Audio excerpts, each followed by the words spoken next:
Уважаеми зрители, приключва кампанията между двата тура на местните избори тази година. В края на последния ден от предизборната борба в студиото на телевизия Кракра е госпожа Росица Янакиева. Добър вечер. Тя е издигната за кандидат-кмет на община Перник от БСП и коалиция. Добър вечер. Не се ли уморихте от тази наистина борба, макар и само предизборна?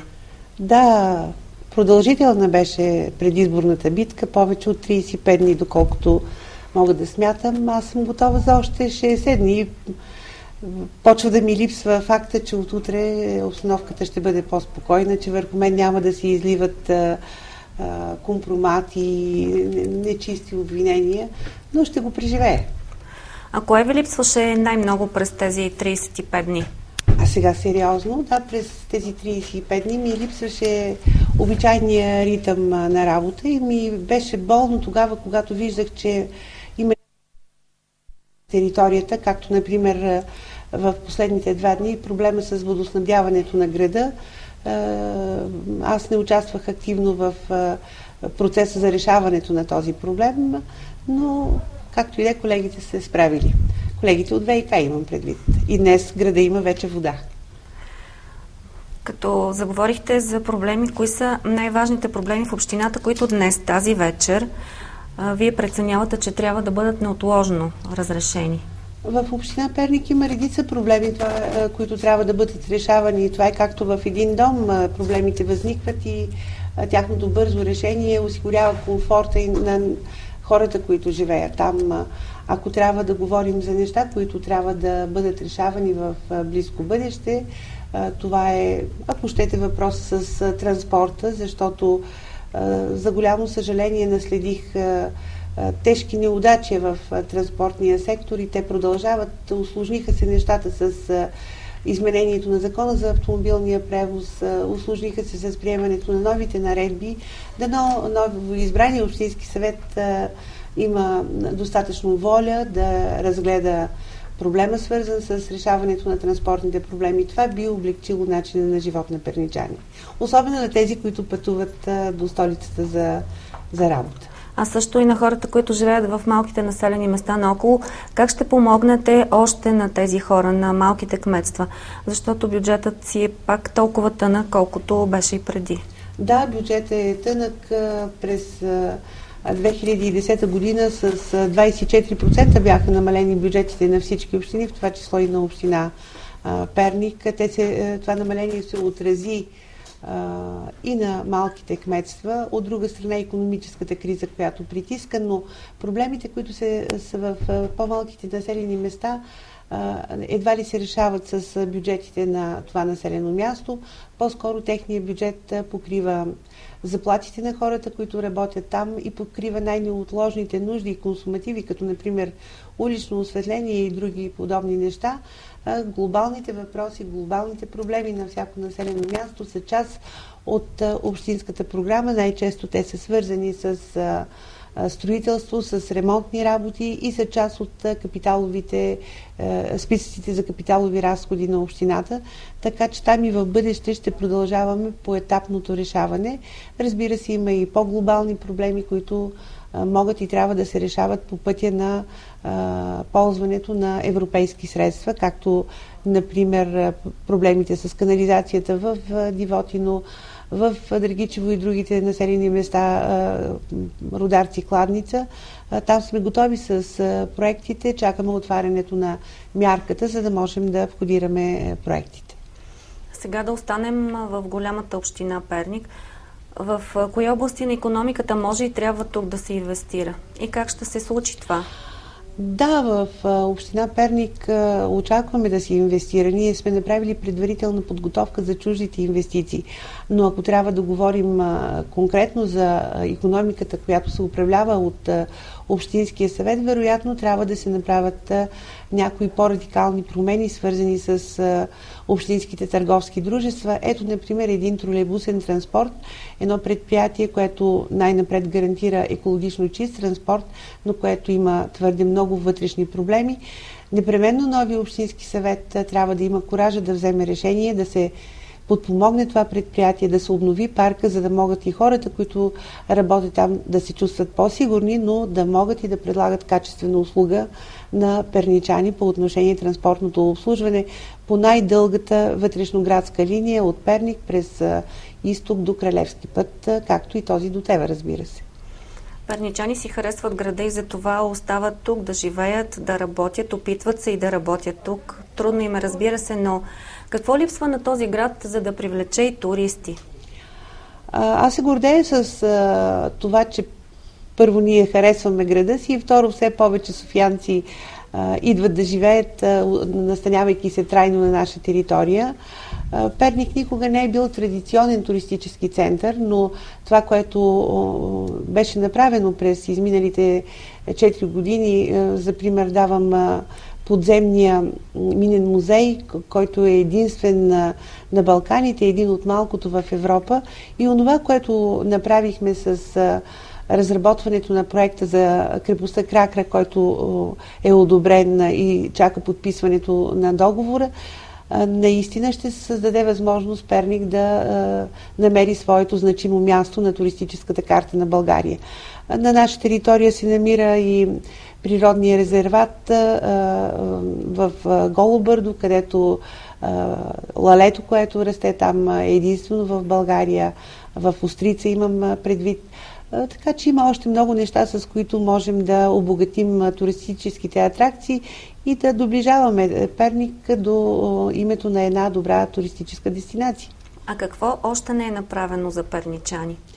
За перничани има още неща, които трябва да се правят, най-вече за техния комфорт на ежедневието, комфорта на ежедневието, на битуването, но има какво да правим и в областта на образованието, има какво да правим все още за младите хора, за спорта. На мен много ми се иска децата от най-ранна възраст да приемат спорта като част от тяхното ежедневие, като нещо, което е необходимо и което осмисля ежедневието им. Така те биха се трудили не само за съответното учебно заведение, не само за съответния спортен клуб, а най-вече за собственото си здраве.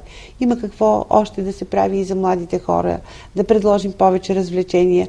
Университетът е едно предизвикателство, което предизвиква не само тези, които учат там, но и тези, които носят отговорности, младите хора, студентите да се чувстват добре, да се чувстват удобно в нашия град, да получават добри услуги в нашия град, в това число и като прекарване на свободното време.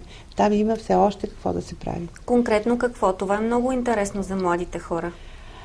Аз много пъти казвам, че университет е предизвикателство, защото първо ще даде възможност да привлечем млади хора в Перник, да промени средата, в която всички ние живеем, но университет е огромно предизвикателство и възможност за едно обучение на всички, в това число и на хората от средното поколение и на младите, обучение цял живот, нещо, което е част от европейската ценностна система и към това трябва да се стремим. Спортната база е част от предизвикателствата и за студентите. Културните институти, които функционират в нашия град, също са длъжници на младите хора. Толкова близо сме до София. Никакъв проблем не е гастрола на операта, на Софийската опера, на оперетата, на ред други концертни програми, които спокойно биха намерили една изискана публика в Перник. А какво ще се случи с депото за битови отпадъци? Да, депото за битови отпадъци като проект е готово. То е минало на всички оценки в Министерството на околната среда и водите, по-специално в оперативна програма Околна среда.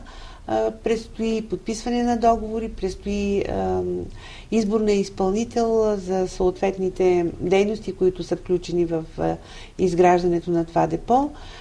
И аз смятам, че след определение в процедурата, която ще се проведе срок, не само община Перник, но и останалите общини на територията на област Перник, защото то е регионално депо, ще могат наистина по съвсем нови изисквания, които се налагат, да депонират отпадъка. При това нека не забравяме, че голяма част от битовите отпадъци ще бъдат предварително обработени така, че в депото да остава само оная част, която не подлежи на обработка, която не подлежи на рециклиране и която не носи в себе си в крайна сметка енергия. А перничани се страхуват, че е възможно скоро софийския боклук да дойде тук. А защо смята така перничани? Преди 3 години и половина се опитаха да докарат софийския боклук в Перник.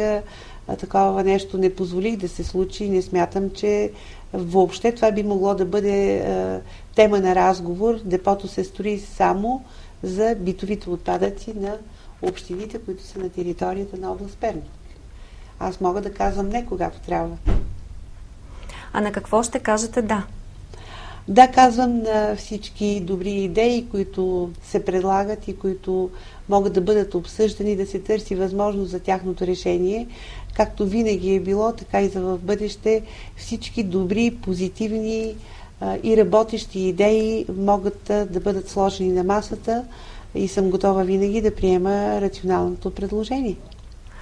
А за цялостната транспортна схема на Перник, какво ще направите? Какво трябва да се направи още?